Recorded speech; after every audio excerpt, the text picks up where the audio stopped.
kind words. कल हरियाणा में बैठे हैं तो हिंदी मिक्स बैठा रहेगा, सो दैट और स्पेशली हमारे बच्चे हैं तो और भी अच्छा रहेगा कि ऐसी भाषा में बात किया जाए कि बच्चों को भी पेरेंट्स को भी जल्दी समझ। First of all I like to thank vice chancellor PK university and मैं डॉक्टर अनीता सक्सेना से हमारा बहुत पुराना जैसे 91 से सोसाइटी बनाई है, so I have been associated with her और उन्होंने हमारी बहुत सी कॉन्फ्रेंस में रेगुलरली पार्टिसिपेट किया है। और जैसे कि उन्होंने बताया, मेरा ख्याल है तनु का भी कार्डियोलॉजी का एग्जामिनेशन उन्होंने किया होगा। Always we have been drafting our cardiac patients, और ये उस समय की बात है जब भी थैलेसेमिया के अंदर अभी कार्डियक प्रॉब्लम स्टार्ट हुई थी, बिकॉज एट दैट टाइम बहुत से बच्चों की उम्र ही बहुत कम होती थी, 10-12 साल में बच्चे चले जाते थे और कार्डियक प्रॉब्लम यूजली 15 साल 18 साल में शुरू होती है। तो I can say the first cardiologist dealing with thalassemia patients is doctor Anita Saxena. Is 3 cheers for her। और मुझे आज इस वजह से पता लगा कि डॉक्टर अनिल बताया कि डॉक्टर अनीता सक्सेना यहाँ के बीसी हैं, तो मुझे और भी अच्छा लगा। तो मैंने कहा फिर हमारे बच्चों और same hands especially with the cardiac department. Thank you, madam, for coming.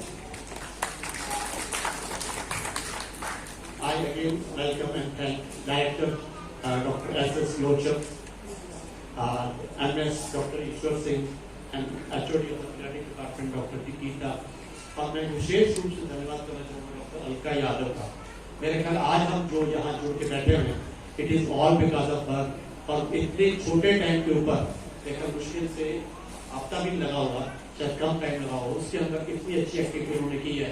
That's a great of her.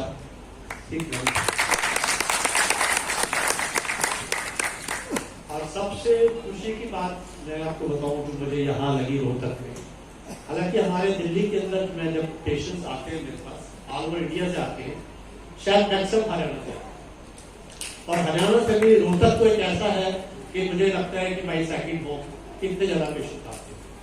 आने से पहले जैसे कि हालांकि सब आते हैं, सब जानते हैं पर्सनली बाय नेम को, मैं ग्रुप को जानता हूँ, मैंने फिर भी कोशिश करी, मैं जा रहा हूँ तो अगर देखूं तो सही वहां का क्या चीज है, कैसे है। और मैंने बच्चों से फीडबैक लेने की कोशिश करी कि चलो अगर मान लो कोई समस्या है तो एक अपॉर्चुनिटी मिलेगी मैडम से बात करने की, डॉक्टर अलका से या और जो भी अथॉरिटीज आएगी तो हम डिस्कस कर पाएंगे। मुझे ये बताते हैं बहुत खुशी होती है कि मैक्सिमम बच्चों ने यही बोला कि हमें कोई प्रॉब्लम नहीं। That is very good.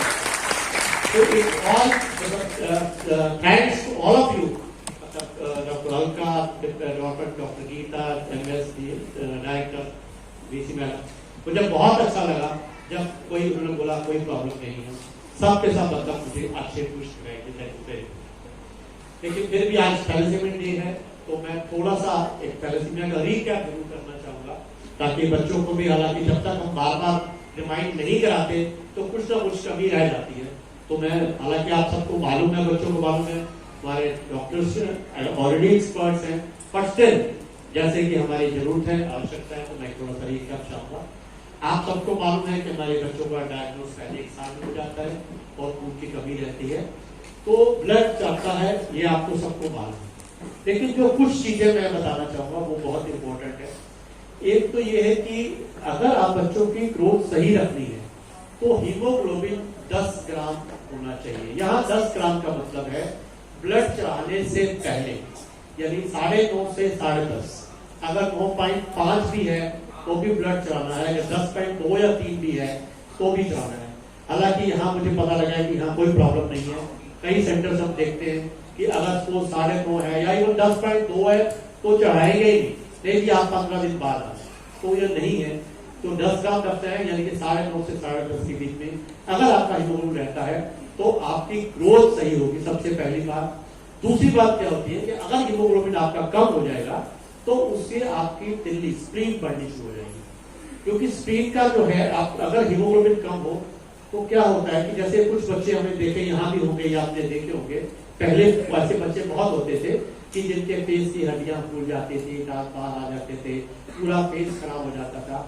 उसका कारण यही होता था कि उनको टाइम पे ब्लड नहीं मिलता था, ब्लड लेट चलना बजाय 6 महीने साल में शुरू होते थे, डायग्नोस लेट होता था, साल 2 साल 3 साल में ब्लड चढ़ता था।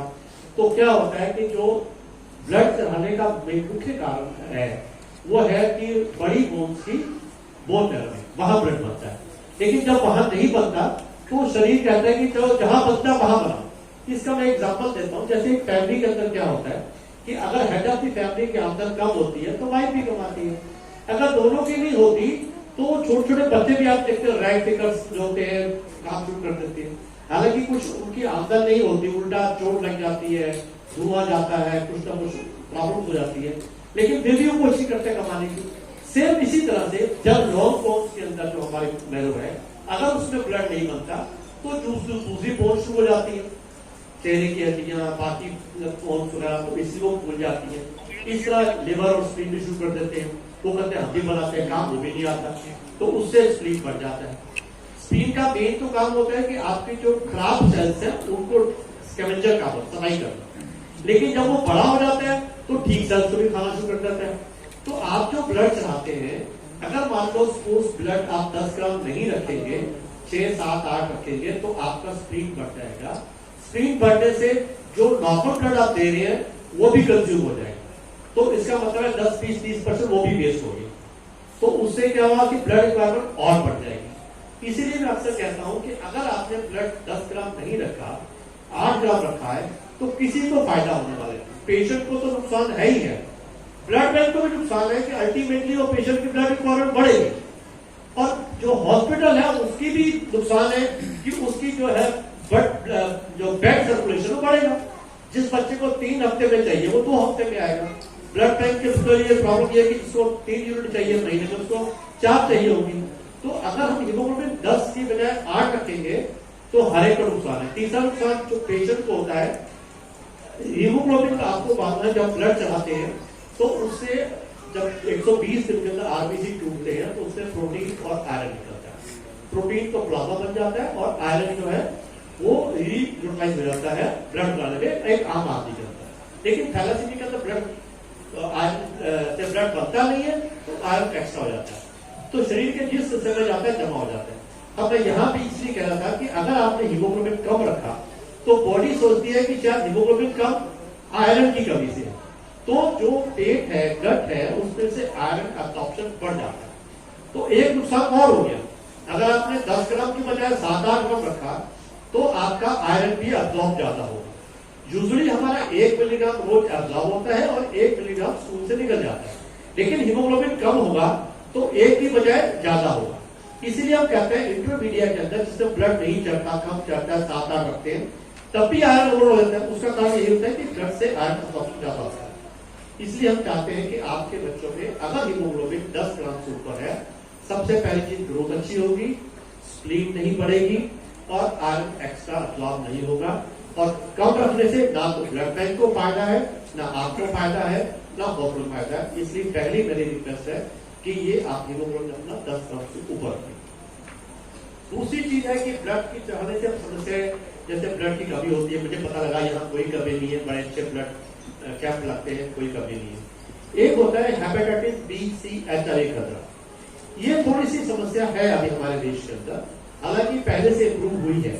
तो मैडम से यहाँ मैं थोड़ी रिक्वेस्ट करना चाहूंगा, अगर पॉसिबल हो तो। मैडम तो एम्स से आई है तो मुझे ज्यादा कहने की जरूरत नहीं है। वहां जो है नेट टेस्टिंग कर सकता है एम्स से, तो इसके अलावा जो दिल्ली में एम्स है, RML है, आपका आर्मी का जो है आराम है, वहां सब पे जो है नेट टेस्टिंग कर रहे हैं। इवन जो कॉर्पोरेट हॉस्पिटल है वहां भी नेट टेस्टिंग है। और जहां तक मुझे पता लगा है कि इस समय पैसे की कोई कमी नहीं है, फंड्स की कोई कमी नहीं है। अगर हमारे बच्चों को नेट टेस्टेड ब्लड मिले तो HIV के इंसिडेंस तो थोड़ी कम हुई है, लेकिन आज भी हेपेटाइटिस C और B की काफी है। तो मैं चाहूंगा कि, और हमारे आपको मालूम होगा कि हमारे पंजाब हरियाणा के अंदर हेपेटाइटिस C बहुत कम है, और कुछ पॉकेट्स में इतनी कॉमन है कि पूरा का पूरा एरिया ही मतलब C पॉजिटिव है। तो मेरी एक रिक्वेस्ट है आपसे, अगर आप नेट टेस्टेड ब्लड दें तो हमारे बच्चों को हेपेटाइटिस B, C, HIV की इंसिडेंस कम हो जाएगी। हमारे कुछ बच्चे ऐसे भी हैं, मैं जानता हूं, जो सिर्फ इसी कारण से नेट टेस्टेड नहीं मिलने कारण से वो दिल्ली के अंदर अपोलो या और जो बड़े अस्पताल हैं इतना ट्रेवल भी करते हैं, खर्च भी ज्यादा करते हैं। चलो वो 2, 4, 5, 10 बच्चे तो चले जाएंगे, लेकिन हमारे पास 590 बच्चे हैं, तो अगर 10-20 चले भी गए तो बाकी 50, 50, 60 या 17 तो बना रहेगा। तो एक ये रिक्वेस्ट मैं आपसे करना चाहूंगा कि नेट टेस्टिंग ब्लड टेस्टिंग। अब आती है बात आयरन। आयरन के लिए आपको मालूम है कि 10-12 बार ब्लड चढ़ाने के बाद हमारा जो है सीरम फेरेटिन, ये भी आप सब जानते हैं कि आयरन को हम सीरम फेरेटिन से जानते हैं। हाँ, एक और हमारा जो कई बार कुछ पेशेंट्स क्या करते हैं, सीरम फेरेटिन की बजाय आयरन टेस्ट करा के ले आते हैं। हमें आयरन टेस्ट करने का कोई फायदा नहीं है, वो हमारा हमेशा ही हाई आएगा, ना उसे कमती बढ़ती मालूम नहीं पड़ता कुछ भी। तो इसलिए सीरम फेरेटिन ही टेस्ट किया जाता है। तो सीरम फेरेटिन जो है पहली बार जब आयरन दवाई शुरू करते हैं आयरन कम करने की, तो हम करते जब 1000 से ऊपर हो जाए, लेकिन हमारा टारगेट जो है आज की डेट में 500 है। जब तक कैल्पर और डेस्ट्रॉल थे तो हम कहते थे 1000 तक रखो, क्योंकि 1000 से कम कैल्पर डेस्ट्रॉल नहीं दी जाती, लेकिन डेसिलॉक्स आने के बाद उसको 500 तक दे सकते हैं। इसलिए हमारे पास टारगेट हो गया अब 500 का। तो इस हिसाब से दिया जाए कि उनको 500 तक लाया जा सके। तो जिस बच्चों को किसी को 1 की जरूरत है, किसी को 2 की जरूरत है, तो जिसको जैसी जरूरत है उस हिसाब से डोज डॉक्टर उनका देती होगी, तो वो आप पूरी डोज दीजिए। क्योंकि हमने कई बार देखा है कि दवाई तो मिलती है और पेशेंट जो है वो लेते नहीं है। तो वो मैं चाहूंगा कि आप जो है दवाई पूरी लीजिए। एक थोड़ी और मैं रिक्वेस्ट करता हूँ पेशेंट के लिए है। मुझे पता है कि गवर्नमेंट्स में कई बार दिक्कत होती है, कोई सप्लाई नहीं आई, टेंडर में आगे पीछे हो गया, और भी जैसे मार्च अप्रैल का ट्रांजिशन पीरियड होता है, दवाई अवेलेबल नहीं हो पाती। तो ऐसा नहीं है कि अगर हफ्ता 10 दिन 15 दिन दवाई नहीं है तो आप दवाई मत दीजिए। ये जो पेशेंट करते हैं गलत करते हैं। आपके पास हमेशा हफ्ते 10 दिन का स्टॉक घर में रहना चाहिए, इतना तो थोड़ा बहुत परचेज कर सकते हैं। तो यहाँ तो मेरी आपसे कहते हैं, you must keep a stock of at least 10 days at your home. कि अगर बीच में कभी 2, 4, 5 दिन मान लो आपका आना लेट हो गया, उस दिन मान लो दवाई नहीं मिली या सप्लाई नहीं है, तो आपको इतनी दवाई होनी चाहिए कि दवाई मिस मत करो। ये मैं क्यों कह रहा हूँ वो भी आपको बताता हूँ।